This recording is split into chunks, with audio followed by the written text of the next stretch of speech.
Virtualisation का concept ये है, आप अपने कंप्यूटर के अंदर फिजिकली नहीं बल्कि लॉजिकली डिफरेंट मशीनें यूज कर सकते हैं। This is the concept of virtualization. Part 3 के अंदर मैं बात करने लगा हूं होम लैब डिजाइनिंग। यानी कि मैंने अभी तक आप लोगों के सामने जो बात की वो ये की कि एक सर्वर मशीन होती है जो कि एक कंप्यूटर की तरह ही होता है, और एक वो मशीन होती है जिसको हम क्लाइंट मशीन बोलते हैं, जो कि पहले से वर्क ग्रुप इन्वायरमेंट में होती है। लेकिन अगर आप वर्क ग्रुप इन्वायरमेंट से डोमेन इन्वायरमेंट में काम करना चाहते हैं तो आपको अपनी मशीन को डोमेन ज्वाइन करवाना होगी। तो बेसिकली मैंने बात की है दो मशीनों की, सर्वर मशीन की और क्लाइंट मशीन की। इन दो मशीनों को अब आपके जहन में एक बात आ रही होगी कि सर ये दो मशीनें अब हम कहाँ से मैनेज करें, हम इन दोनों मशीनों के ऊपर काम कैसे सीख सकते हैं। तो परेशानी की बात नहीं है, इस कोर्स में हम सीखेंगे कि हम इन दोनों मशीनों को ऊपर काम कैसे कर सकते हैं। तो उसके लिए पहले तो हमें ये दो मशीनें खरीदनी होंगी। खरीदने के लिए आपको एक सर्वर मशीन चाहिए, एक क्लाइंट मशीन चाहिए, दो मशीनें आपको चाहिए।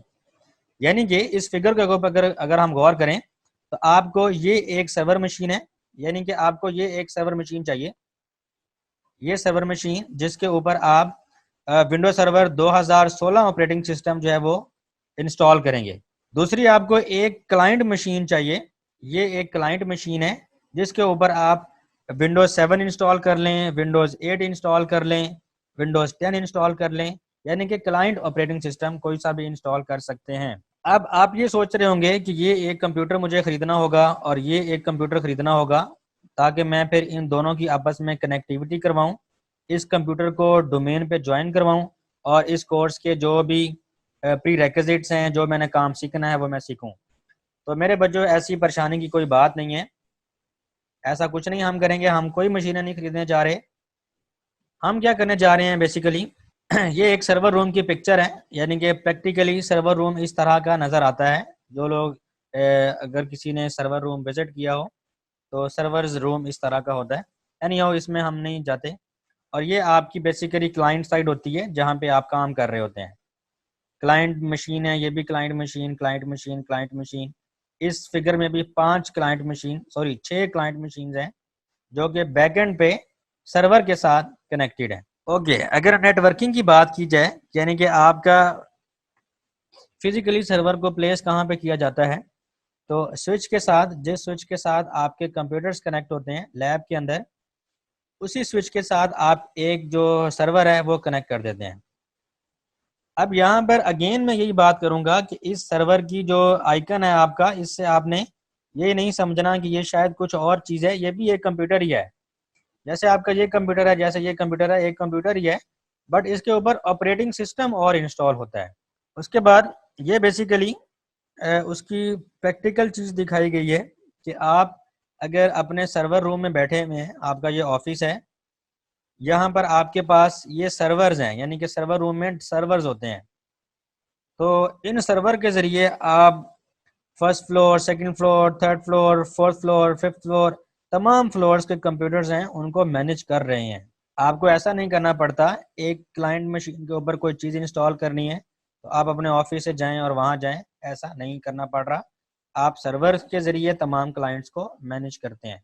कि बेसिकली आप लोगों ने अपने घर पर रहकर ये जो लैब वाली इन्वायरमेंट है ये कैसे बनानी है। अज्यूम करें ये आपका अपना कंप्यूटर है, आपका अपना लैपटॉप है, आपका डेस्कटॉप कंप्यूटर है, जो भी आपका सिस्टम है।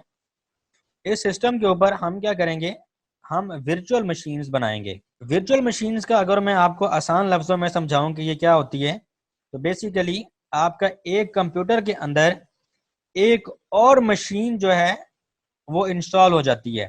यानी कि अगर आप ये चाहते हैं कि मैं अभी जो है विंडोज़ 10 यूज़ कर रहा हूँ, लेकिन मैं ये चाहता हूँ कि इसी विंडोज़ 10 के साथ मैं विंडोज़ 8 यूज़ कर लूँ, तो आप कर सकते हैं यूजिंग वर्चुअल मशीन। अब वर्चुअल मशीन इंस्टॉल करने के लिए, वर्चुअल मशीनें बनाने के लिए आप लोगों को कोई ऐसा टूल, कोई ऐसा सॉफ्टवेयर यूज़ करना होगा जिसके ज़रिए आपका जो कंप्यूटर है उसके अंदर आप वर्चुअल मशीनें बना सकेंगे।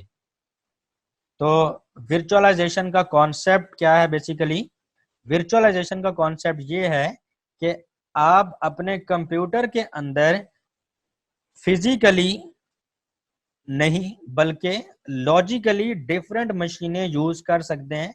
This is the concept of virtualization.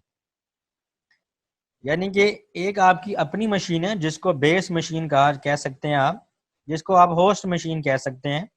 यानी कि आपकी machine as a host work करेगी, एज ए मेज़बान वर्क करेगी। जो मशीनें आप इसके ऊपर एज ए वर्चुअलाइजेशन इन्वायरमेंट में इंस्टॉल करेंगे वो मशीनें आपकी गेस्ट मशीनें कहलाएंगी, यानी कि वो मेहमान होंगी आपकी इस होस्ट मशीन की। तो फॉर एग्जांपल ये मेरा एक लैपटॉप है जिसके ऊपर विंडोज 10 इंस्टॉल्ड है। इस विंडोज 10 के ऊपर मैं कोई वर्चुअलाइजेशन का टूल इंस्टॉल करूंगा। दो टूल यहाँ पर आपके सामने नजर आ रहे हैं। एक टूल का नाम है हाइपरवाइजर। विंडोज 10 के अंदर ये बिल्ट इन है। जो लोग विंडोज 10 ऑपरेटिंग सिस्टम यूज कर रहे हैं उनको कोई थर्ड पार्टी टूल इंस्टॉल करने की जरूरत नहीं है। मैं रिकमेंड करूंगा कि वो हाइपरवाइजर ही यूज करें। लेकिन जो लोग विंडोज 10 यूज नहीं कर रहे, विंडोज 7 यूज कर रहे हैं, विंडोज 8 यूज कर रहे हैं, तो वो बेसिकली VMware, ये एक टूल है VMware, गूगल से आप डाउनलोड कर सकते हैं।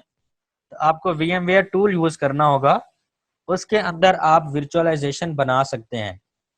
तो बेसिकली टूल यूज किया जाता है वर्चुअलाइजेशन इन्वायरमेंट बनाने के लिए। तो जब वो इन्वायरमेंट बन जाती है तो उसके अंदर आप डिफरेंट वर्चुअल मशीनें बना सकते हैं। It depends on the hardware कि आपकी जो होस्ट मशीन है, जो मेहमान है, सॉरी जो आपकी मेज़बान है, उसके पास कितने रिसोर्सेज हैं, उसका हार्डवेयर किस कैपेबल है कि वो कितने गेस्ट मशीनों को अपने पास रख सकता है।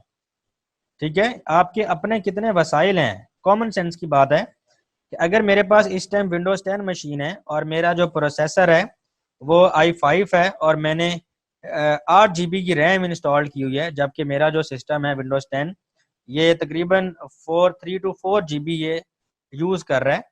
तो इसकी 4 GB जो है वो फ्री पड़ी है। यानी कि मैं ऐसी गेस्ट मशीनें जो हैं वो इंस्टॉल कर सकता हूं जो कि 4 GB के ऊपर चल सकें। अगर मेरे अपने कंप्यूटर की यानी कि मेरी होस्ट मशीन की स्पेक्स ही इतनी ज़्यादा लो हैं, यानी कि इतना अच्छा प्रोसेसर नहीं, इतनी मेमोरी नहीं, इतनी ज़्यादा रैम नहीं, यानी कि 2 GB रैम ही पहले से ही है, तो आप जो है गेस्ट ऑपरेटिंग सिस्टम इंस्टॉल नहीं कर सकेंगे। आपके लिए वर्चुअलाइजेशन इन्वायरमेंट बनाना फजूल है, बिकॉज ये ऐसे ही है कि आपके अपने घर के वसाइल ना हो और आप चाह रहे हो कि मेरे घर मेहमान आए, तो पॉसिबल नहीं है। बिकॉज आपके अपने एक्सपेंसेस इतने ज़्यादा हैं कि आप मेहमानों को अफोर्ड नहीं कर सकते। तो आपकी जो अपनी होस्ट मशीन है, अगर उसके पास इतनी स्पेक्स हैं अच्छी, उसके पास फालतू रैम पड़ी है, उसके पास फालतू प्रोसेसर है, उसके पास हार्ड डिस्क जो है आपकी वो फ्री है, तो तब आप किसी भी मेहमान ऑपरेटिंग सिस्टम को इंस्टॉल कर सकेंगे। ठीक है, तो आज का लेक्चर जो है यह बेसिकली मैं यहीं पे ख़त्म करना चाहूँगा। तो नेक्स्ट लेक्चर के अंदर मैं बेसिकली आप लोगों को इंस्टॉलेशन सिखाऊंगा, यानी कि विंडोज सर्वर 2016 की इंस्टॉलेशन सिखाऊंगा अपनी बेस मशीन के ऊपर, यानी अपनी इस होस्ट मशीन के ऊपर जो कि मेज़बान के तौर पे काम करेगी। और इसके अंदर विंडोज सर्वर 2016 को as a guest operating system कैसे इंस्टॉल करूंगा, ये मैं आपको नेक्स्ट लेक्चर में सिखाऊंगा।